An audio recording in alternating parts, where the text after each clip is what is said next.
नमस्ते, नमस्कार, सलाम, प्रणाम, दंडवत बंदगी।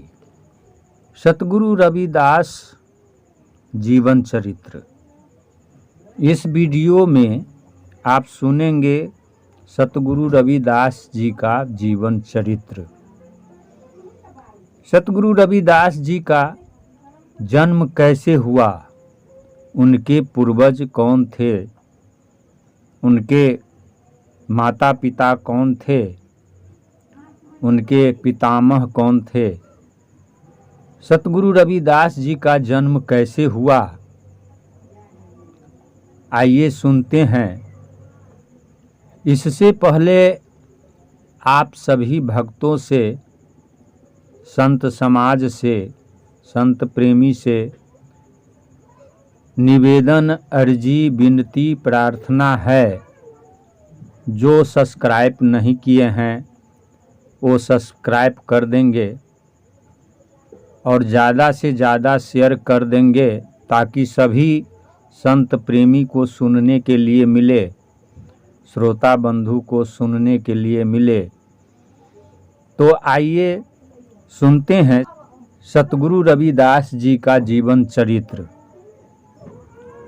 भारत के पवित्र तीर्थ काशी क्षेत्र के मांडुर गांव, जो शीर गोवर्धनपुर के नाम से प्रसिद्ध है, उनमें सूर्यवंशी पीपल गोत्र के हरिभक्त श्री हरिनंद जी रहते थे, जिनकी पत्नी का नाम चित्रकौर था। चित्रकौर व हरिनंद जी भगवान श्री कृष्णचंद्र की दिव्य भक्ति करते हुए आनंद से जीवन व्यतीत कर रहे थे। कुछ समय के बाद श्री हरिनंद जी चित्रकौर की सहमति से अपने वंश के उद्धार हेतु धौलागिरी पर्वत पर सनंदन मुनि की शरण में गए और तन मन धन से उनकी सेवा कर उन्हें प्रसन्न कर पूछा, हे दीनानाथ, मुझे कोई ऐसा उपाय बताओ जिससे हमारे वंश का उद्धार हो जाए। श्री सनंदन मुनि ने हरिनंद के भक्ति भाव को देखते हुए उन्हें उपाय बताया कि तुम यम देवता की आराधना करो, जिससे तुम्हारी मनोकामना पूर्ण होगी। सनंदन मुनि का आशीर्वाद प्राप्त कर भक्त हरिनंद ने यम देवता की घोर तपस्या की, जिससे प्रसन्न होकर यम देवता ने प्रकट होकर वरदान दिया, हे भक्त हरिनंद, मैं तुम्हारी इस घोर तपस्या से प्रसन्न होकर वरदान देता हूँ कि तुम्हारे यहाँ उत्तम बालक का जन्म होगा, जो तुम्हारी ही तरह भगवान का भक्त होगा। हे भक्त, तुम उस बालक का नाम राहु रखना, जो बड़ा होकर तुम्हारे वंश का उद्धार करेगा। श्री हरिनंद जी ने मुनि सनंदन जी को अपनी सिद्धि के विषय में बताया और उनकी आज्ञा लेकर धौलागिरी पर्वत से अपने घर आ गए। हरिनंद ने घर पर आकर अपनी पत्नी चित्रकौर को तप का वर्णन सुनाया तथा दोनों प्रेम पूर्वक हरि भक्ति करते हुए जीवन व्यतीत करने लगे। कुछ समय के बाद भगवान की कृपा से चित्रकौर के गर्भ से उत्तम बालक ने जन्म लिया, जिसका नाम यम देवता के बताए अनुसार राहु रख दिया। हरिनंद व चित्रकौर भगवान के भजन में मग्न रहते हुए वह अपने पुत्र राहु का प्रेम पूर्वक पालन करते हुए सुखी जीवन व्यतीत करने लगे। धीरे धीरे समय बीतता गया और राहु बाल्य अवस्था को पार कर युवा अवस्था में पहुंच गए। राहु के युवा अवस्था में आते ही हरिनंद व चित्रकौर ने पुत्र राहु के विवाह का निश्चय किया और भगवान की कृपा से उत्तम गुणों वाली कर्मा देवी के साथ राहु का विवाह कर दिया। राहु व कर्मा देवी पति पत्नी के रूप में सुखपूर्वक गृहस्थ जीवन व्यतीत करने लगे। हरिनंद व चित्रकौर अपने पुत्र राहु तथा पुत्रवधू कर्मा देवी से अति प्रसन्न थे। राहु व कर्मा देवी हरिनंद व चित्रकौर की बड़ी श्रद्धा से सेवा करते थे, जिससे हरिनंद व चित्रकौर का जीवन सुखमय बीत रहा था। कुछ दिनों के बाद चित्रकौर व हरिनंद सुखपूर्वक अपनी आयु भोगकर स्वर्ग सिधार गए। कर्मा देवी व राहु प्रेम पूर्वक जीवन निर्वाह कर रहे थे, परंतु उनके यहाँ विवाह के बहुत समय बाद तक कोई संतान नहीं हुई, जिसके कारण राहु और उनकी पत्नी कर्मा देवी बहुत दुखी थी। एक दिन की बात है, जब राहु जी शाम के समय घर आए तो कर्मा देवी उनसे बोली, हे पतिदेव, हम धन संपत्ति किसके लिए इकट्ठी कर रहे हैं? हमारे यहाँ तो कोई संतान भी नहीं है जिसके यह काम आएगी। राहु जी बोले, हे प्रिय, धीरज रखो, परमात्मा अवश्य ही हमें एक न एक दिन प्रतिफल देगा। कर्मा देवी बोली, हे पतिदेव, हमारे विवाह को 30 वर्ष बीत गए हैं और हम 30 वर्ष से सब्र करते ही आ रहे हैं। हे स्वामी, अब मुझसे सब्र नहीं किया जाता। हे नाथ, संतान विहीन दंपति का जीवन अच्छा नहीं होता।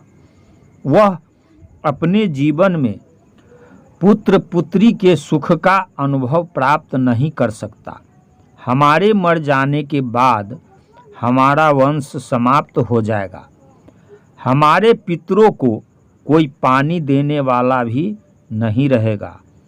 हे प्राणपति, आप किसी संत की शरण में जाओ और उनसे पुत्र प्राप्ति का यत्न प्राप्त करो। कर्मा देवी ने गंभीर होकर जो वचन राहु से कहे तो उन्हें सुनकर राहु जी बोले, हे प्रिय, तुम्हारा और मेरा दुख अलग नहीं है। इतना कहते ही राहु जी की आंखों में आंसू उतर आए। राहु जी की आंखों में आंसू देखकर कर्मा देवी की आंखों में भी आंसू आ गए। दोनों एक दूसरे की आंखों में आंसू देखकर फूट फूट कर रोने लगे। तब कर्मा देवी रोते हुए बोली, हे पतिदेव, संत ही मनुष्य को सच्ची राह बताने वाले हैं। आप कल ही किसी संत की शरण में जाकर अपना यह दुख सुनाओ। हे मेरे प्रिय स्वामी, संत दया के सागर होते हैं। वह अवश्य ही दया करके तुम्हें पुत्र प्राप्ति का यत्न बताएंगे। हे पतिदेव, संत ही इस धरती पर सब प्रकार के दुखों से मोक्ष दिलाने वाले हैं। कर्मा देवी के वचन सुनकर राहु जी ने अपने आंसुओं को रोका और कर्मा देवी को भी शांत कराया और कर्मा देवी से बोले, हे कर्मा, कल मैं कोई न कोई युक्ति प्राप्त करूंगा जिससे हमारी कामना पूर्ण होगी। अब तुम धीरज धरो। इस प्रकार दोनों पति पत्नी रात्रि में भगवान का भजन करते हुए सो गए। जब अगला दिन हुआ तो प्रातः स्नान ध्यान कर राहु जी ने अपनी पत्नी कर्मा देवी से अपने हृदय में उत्पन्न प्रभु प्रेरणा के कारण कहा कि हे कर्मा देवी, मैं क्षीर सागर तीर्थ पर जाता हूँ, जहाँ बड़े बड़े ऋषि मुनि तपस्वी निवास करते हैं। वहाँ जाकर मैं किसी संत की सेवा कर कुछ समय बाद भगवान भजन के प्रताप से पुत्र प्राप्ति का यत्न प्राप्त कर घर वापिस आऊँगा। हे प्राण प्यारी, आप मेरा मोह त्याग कर मुझे प्रेम पूर्वक विदा करो। कर्मा देवी ने पति का वचन सुनकर उन्हें विदा करने की तैयारी की। राहु जी को प्रेम से भोजन कराया और उनके पहनने के वस्त्र तथा अन्य यात्रा में आवश्यक वस्तुएं और साधना सामग्री बांध कर रख दी। राहु जी जब सामान उठाकर चलने लगे तो कर्मा जी ने विदा करने से पहले उनकी आरती उतारी तथा उन्हें मीठा जल पिलाया। फिर भगवान से उनकी मंगल यात्रा के लिए प्रार्थना की और राहु जी के चरण स्पर्श कर उन्हें आदर और स्नेह सहित विदा किया। राहु जब कर्मा देवी को घर-बार सौंपकर अपने घर से चले तो कर्मा देवी से कहा, हे प्रिय, अपना और घर का ध्यान रखना। घर के कार्यों से निवृत्त होने पर भगवान का भजन करना। मेरी किसी प्रकार से चिंता न करना। इतना कहकर राहु जी घर से चल पड़े। लंबा सफ़र तय करके पैदल पैदल राहु जी क्षीर सागर तीर्थ पर पहुंच गए। शाम का समय हो चुका था। चारों तरफ से अंधेरा छाने लगा था। भूखे प्यासे राहु जी दिन भर सफ़र में चलकर थके हुए थे। वह उन्हें इस समय तक भी कोई ठिकाना नजर नहीं आ रहा था। जंगल में जंगली जानवरों की भयभीत करने वाली आवाज़ें गूंज रही थी। राहु जी उस डरावने वातावरण को देखकर भयभीत होने लगे और आकाश की तरफ देखते हुए बोले, हे ईश्वर, क्या इस भयानक स्थिति में आप मुझे कहीं आश्रय प्रदान नहीं करेंगे? हे प्रभु, मुझ पर दया करो, मेरी सहायता करो। दाता, मेरा मार्गदर्शन करो। हे परमेश्वर, मुझे आश्रय दो, साहस दो।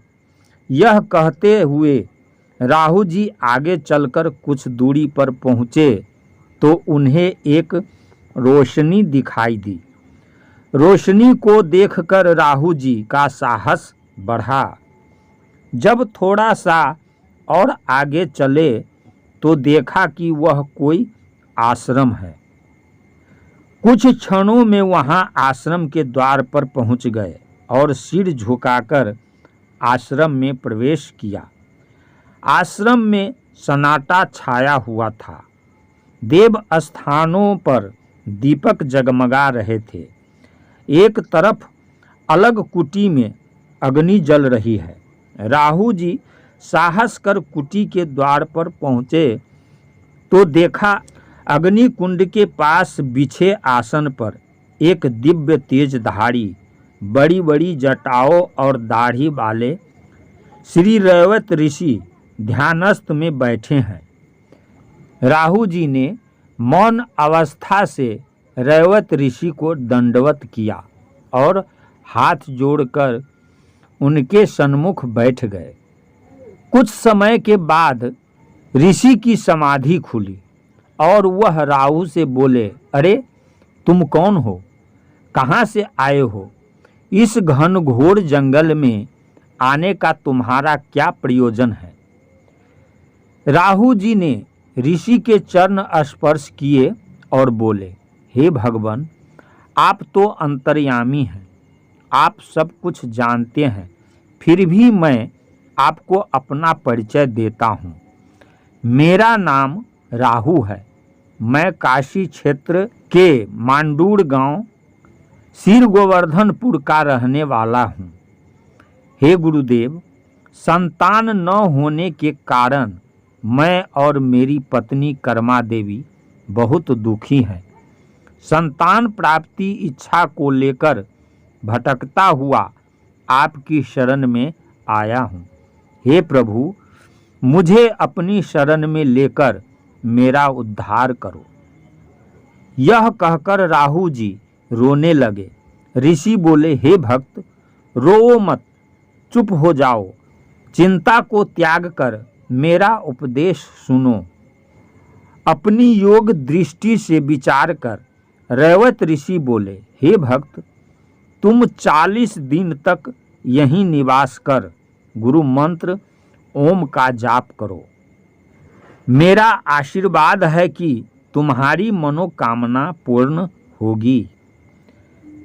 ऋषि का उपदेश सुनकर राहु बहुत प्रसन्न हुए और अपने हृदय में उन्हें गुरु मानकर उनकी सेवा में लग गए। ऋषि सेवा करते हुए राहु जी ने 40 दिन तक ऋषि आश्रम में रहकर ओम नाम का विधिवत जाप किया, जिसके प्रताप से राहु को आकाशवाणी सुनाई दी, हे भक्त राहु, तुम्हारी साधना संपूर्ण हो चुकी है। हे भक्त, तुम्हारे यहाँ मेरा अंश अवतार जन्म लेगा, जो चौड़ वंश का उद्धार करेगा। तीनों लोकों में उसका यश फैलेगा। उसके नाम के साथ सदा तुम्हारा भी नाम अमर रहेगा। हे भक्त, अब तुम गुरु आज्ञा लेकर अपने घर जाओ। राहु जी आकाशवाणी सुनकर बहुत प्रसन्न हुए और गुरुदेव से अपने घर जाने के लिए आज्ञा मांगी। ऋषि बोले, हे भक्त, मैं जानता हूँ तुम्हारी भक्ति पूर्ण हो चुकी है। तुम्हारे यहाँ अवश्य ही ऐसा बालक जन्म लेगा जो तुम्हारे वंश का नाम अमर करेगा। हे भक्त, तुम जाओ और यह आश्रम का प्रसाद ले जाकर अपनी पत्नी को खिलाना और सदा भगवान का भजन करना। राहु जी ऋषि को दंडवत प्रणाम कर भगवान का नाम लेकर आश्रम से अपने घर की ओर चल दिए। राहु जी अपनी तपस्या के प्रभाव से पुत्र प्राप्ति का वर प्राप्त कर प्रसन्न चित्त से अपने घर आए और कर्मा देवी को गुरुदेव का वह प्रसाद ग्रहण कराया तथा तपस्या में वर प्राप्ति व अपनी तप यात्रा का वर्णन सुनाया। कर्मा देवी ने अपने पति राहु का विधिवत स्वागत किया और वर समाचार से अत्यंत प्रसन्न हुई। राहु और कर्मा देवी प्रेम से अपने जीवन का निर्वाह करते हुए प्रेम से रहने लगे। कुछ समय के बाद कर्मा देवी गर्भवती हुई। बालक के गर्भ में आते ही राहु के घर में सब ओर मंगल छाने लगा। राहु और कर्मा देवी अत्यंत प्रसन्न मन से भगवान की भक्ति में मग्न रहने लगे। धन वैभव में वृद्धि होने लगी, धन संचय होने लगा, जीवन खुशियों से भरने लगा। राहु और कर्मा देवी को आभास होने लगा कि हमारा भविष्य मंगलमय होगा। इस प्रकार राहु और कर्मा देवी का समय आनंद से बीतने लगा। धीरे धीरे कर्मा देवी के गर्भ में पलने वाले शिशु के जन्म का समय भी नजदीक आता गया। उस बालक के जन्म की पवित्र घड़ी भी आ पहुंची।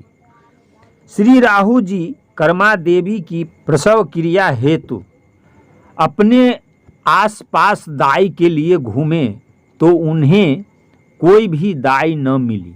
केवल एक दाई शेष थी जो आंखों से अंधी थी।